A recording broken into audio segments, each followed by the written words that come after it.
पाकिस्तान हर साल अरबों डॉलर का सीड इंपोर्ट करता है, जबकि पाकिस्तान जो है अपने आला मेयार के सीड पैदा करने की पूरी सलाहियत रखता है।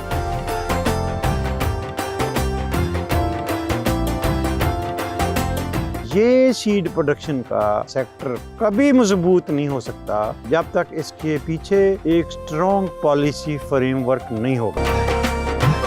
पाकिस्तान में हाइब्रिड सीड बनाने का कितना पोटेंशियल मौजूद है और हमारे किसान अगर इसमें सरमायाकारी करें तो इसमें कितना पैसा कमा सकते हैं। कितना मुश्किल था आपके लिए इस तरह का डिसीजन लेना और सीड प्रोडक्शन में आना? मैं ज़ाती तौर पे नहीं समझता कि कोई काम मुश्किल होता है। जब आपके अंदर किसी चीज़ का पैशन हो तो कोई दुनिया की चीज़, जिस भी चीज़ का आपके अंदर पैशन हो, कोई दुनिया की चीज़ मुश्किल नहीं होती। मैं समझता हूँ दो चीज़ें हैं, एक आप कोई काम अडॉप्ट करते हैं एज पैशन, एक आप कोई काम अडॉप्ट करते हैं एज अ प्रोफेशन। जब आप एज अ प्रोफेशन अडॉप्ट करते हैं तो फिर आपकी सारी तवज्जो सिर्फ अर्निंग पे होती है। जब आप एज ए पैशन अडॉप्ट करते हैं तो फिर आपकी तवज्जो अर्निंग तो जो कुदरत ने लिखी है वो हो ही जाती है, लेकिन फिर आपकी तवज्जो आपके काम पे होती है। तो कितना ज़रूरी कितना है कि पाकिस्तान में आप जैसी बहुत सी कंपनियां और आएँ और गवर्नमेंट उनको सपोर्ट कोई दुनिया में ऐसा हादसा हो जाए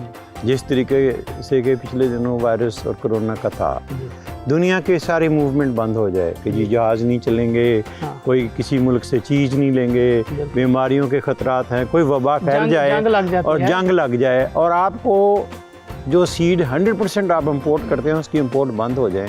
आप खुद देख लें, जब आपके पास सीड नहीं होगा तो फिर खाने वाली खुर्दोनोश की अशिया, चाहे आपके पास ज़मीन है तो फिर वो कहाँ से आएंगे? पानी भी होगा, ज़मीन होगी, लोग होंगे, अगर बीज नहीं होगा तो आप क्या करेंगे? मैं समझता हूँ कि बीज सबसे पहली चीज़ है जिसके ऊपर तवज्जो देनी चाहिए। और अगर आज हम ये फैसला कर लें कि हमने सीड के अंदर अपने एग्रीकल्चर को और सीड को सेल्फ सस्टेनेबल करना है तो ये सफ़र 5 साल से ज़्यादा का नहीं है। तो मेरे साथ क्या वजह क्या हुई, हमारे क्यों फार्मर्स आपको फॉलो नहीं कर सके, ये इंडस्ट्री पाकिस्तान में प्रमोट नहीं हो सकी? सबसे पहली ज़रूरत ये है कि हमें लोगों को ये सिखाना है भाई काम करो, और सेकंड हर आदमी इजी मनी की तरफ भाग रहा है कि जी मुझे पैसे मिल जाएं फटाफट, मुझे काम ना करना पड़े। ये सारी चीज़ें मॉरल कैरेक्टर्स, ये वो सारी चीज़ें हमें लोगों को सिखाना होंगी। देखें, एक हॉस्पिटल है, एक डॉक्टर है, उसके अंदर 200, 300, 400 मरीज़ हैं मगर डॉक्टर तो एक ही है। वो अपने साथ अपने नीचे वाले स्टाफ को ट्रेन करता है। इसी तरीके से हम अगर चाहें तो अपने ग्रोअर को, अपने फार्मर को, हर शख्स को हम ट्रेन कर सकते हैं कि हमारे साथ आइए, हम आपको ये काम सिखाएंगे। वो सर्जरी तो नहीं कर सकता जी, ये तो फैसला नहीं कर सकता कि इसका क्या करना है, मगर जो सर्जरी वाले करने वाले लोग हैं उनका मुआवन तो बन सकता है। बिल्कुल ऐसा। इसी तरह फार्मर खुद नई लाइनें डेवलप नहीं कर सकता, हाइब्रिड सीड नहीं बना सकता, मगर जो बने बनाए बीज हैं उनके मेल फीमेल, जैसे हमारे वर्कर, हमारे पास हज़ारों के हिसाब से अनपढ़ और कम एजुकेटेड वर्कर हैं, वो काम कर रहे हैं। तो इसी तरह सारे मुल्क के दूसरे लोग भी, मैं समझता हूँ, इस काम के लिए हम इस्तेमाल कर सकते हैं और बहुत जल्द हम इसमें तरक्की भी कर सकते हैं। बिल्कुल। जैसे आपने कहा कि कुछ फार्मर हमारे साथ जुड़े, हम कुछ लाइनें उनको दें या कुछ आप बेसिक काम को उनको साथ अपने मुआवन कराएं, तो तब उनकी कितनी इनकम बन सकती है अगर आपके साथ जुड़ के वो काम करना चाहे? सवाल आपका बहुत गहरा है, मैं इसका जवाब भी आपको गहरा ही दूंगा। क्या मैं सिर्फ बात कर रहा हूँ कि मैं वो लाइनें फार्मर को देने के लिए तैयार हूँ? फिल वक्त मैं बिल्कुल तैयार हूँ। उसकी वजह है, मॉन्सेंटो पाकिस्तान में आई, मल्टीनेशनल थी, उसने लोगों को लाइनें दी कि आप सब सीड बना के हमें दो। उस वक्त मकई के खेत से लोगों को 40-50 हज़ार रुपए की आमदनी होती थी, उन्होंने 2 लाख की आमदनी के हिसाब से पैसे दिए। पायनियर आई, उन्होंने भी ऐसे किया। फार्मर ने जब ये देखा कि मेरी आमदनी 4 गुना या 3 गुना ज़्यादा हो गई है तो उसको और मेहनत करनी चाहिए थी। उसने क्या किया, उसने उन कंपनियों की लाइनें चोरी कर ली और कह दिया कि हम एक सीड कंपनी है, उन्हीं लाइनों का सीड बना के बाहर ज़्यादा पैसे के लालच के चक्कर में बाहर बेचना शुरू कर दिया और उनकी लाइनें चोरी हो गई। और ये सीड प्रोडक्शन का सेक्टर कभी मजबूत नहीं हो सकता, फॉरेन इन्वेस्टर कभी पाकिस्तान में नहीं आ सकता जब तक इसके पीछे एक स्ट्रॉन्ग पॉलिसी फ्रेमवर्क नहीं होगा। ये गवर्नमेंट को कावश करनी होगी। अगर गवर्नमेंट कावश नहीं करेगी, जितने मर्जी लोगों को पैसे बांट लें सीड कंपनियां बनाने के लिए, जो मर्जी कर लें, ना आपके पास टेक्नोलॉजी आएगी, ना लोग आएंगे, ना सीड बनेगा, ना आपकी मुल्क की ज़रूरियात पूरी होंगी, ना ही आप एक्सपोर्ट में जा सकेंगे। कितनी फ्रेंडली है गवर्नमेंट पॉलिसीज या बिल्कुल फ्रेंडली नहीं है?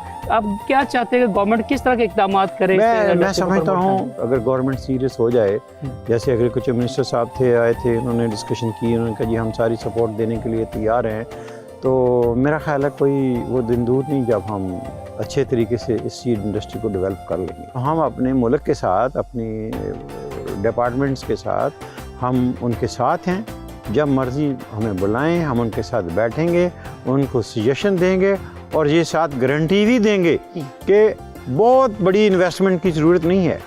बिल्कुल थोड़े पैसों के साथ अगर हम ये काम करना चाहते हैं, शुरू कर रहे हैं, तो बहुत जल्द हम सेल्फ सस्टेनेबल भी हो जाएंगे, बल्कि एक सीड एक्सपोर्ट करने वाला मुल्क भी बन जाएंगे। एक हाइब्रिड सीड और हमारे जो ओपन पॉलिनेटेड सीड हैं, प्रोडक्शन का कितना फ़र्क है? आप हाइब्रिड सीड की थोड़ी सी, मैं आपको सिर्फ इसकी एक मिसाल देता हूँ। जब 96-7 में मैंने ये शुरू किया, तो उस वक्त देखा हमारे पाकिस्तान के अंदर पार्थिनो कार्पेट, जिस कुकम्बर के फील्ड में हम आज खड़े हैं, उस फील्ड के अंदर लोगों की जो मैक्सिमम 1 एकड़ के खीरे के बीज की प्रोडक्शन थी, वो 5 टन, 4 टन, 6 टन देसी खीरे, जिसको हम वो कहते हैं, वो बाज़ार में होते थे, उसको रगड़ें, उसके अंदर बीज हैं, उसको ये करें, उसको वो करें।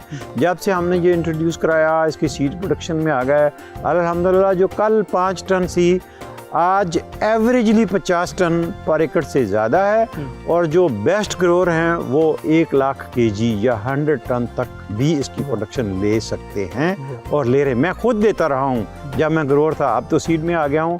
जब मैं प्रोडक्शन में था तो 90 से 100 टन यानी 2500 मन तक कुकम्बर एक की खेती 4 महीने के अरसे के अंदर आपको दे सकती है, जबकि इतना गन्ना लेना बड़ा मुश्किल है। बिल्कुल है। कौन कौन से सीड आप हाइब्रिडाइज कर चुके हैं? हम हाइब्रिड, और आगे आने वाले में क्या आपकी और किस चीज़ों में आ रहे हैं? हमारी जो कमर्शियल हाइब्रिडाइजेशन हो गई है वो एक कुकम्बर है, उसके बाद टमाटो है, चेरी टमाटो है, बीफ टमाटो है, वो इंडस्ट्रियल टमाटोज़ हैं, फिर उसके बाद बिटर गोर्ड की बहुत किस्में हैं, करेला जिसको बोलते हैं, फिर उसके बाद मेलन की बहुत किस्में हैं, उसके बाद वाटरमेलन जो है सीडेड है, सीडलेस है, वो है। फिर उसके बाद कलर्ड कैप्सिकम, जो रंग बिरंगी शिमला मिर्चें हैं, येलो है, ऑरेंज है, वाइट है, ग्रीन है, रेड है, वो सारी हैं।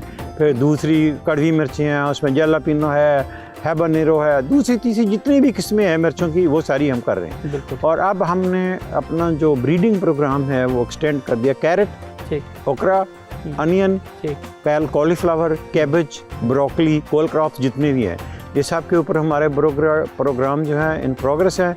इंशाल्लाह 2 से 3 साल लगेंगे, उनकी भी लोकल प्रोडक्शन पाकिस्तान के अंदर शुरू हो जाएगी। और ये नहीं है कि हम सीड बना रहे हैं तो सिर्फ उनका मयार कोई नहीं है। ये जो इंटरनेशनल सीड टेस्टिंग एसोसिएशन है, हमारा सीड उनसे टेस्ट होता है, टेस्ट होके बाहर जाता है। हाँ, कुछ बातें ऐसी हैं, कुछ लोग पाकिस्तान से बीज लेना पसंद नहीं करते, ठीक है, हम उनको नहीं देते, हम फिर किसी और मुल्क को देते हैं, वो फिर री एक्सपोर्ट करते हैं, यहाँ तक कि वो मुल्क जो दुनिया में अपने आप को नंबर 1 कहते हैं और कहते हैं पाकिस्तान से की तरफ से हमारी तरफ हवा भी ना आए, मैं गारंटी के साथ कह रहा हूँ कि वो पूरी जिम्मेदारी से कह रहा हूँ कि हमारे यहाँ के प्रोड्यूस शुदा बीज उन मुल्कों के अंदर भी काश्त हो रहे हैं और उनको जा रहे हैं किसी न किसी अल्टरनेट बेस। बिल्कुल, और हमें कोई उनका प्रॉब्लम नहीं है। बिल्कुल।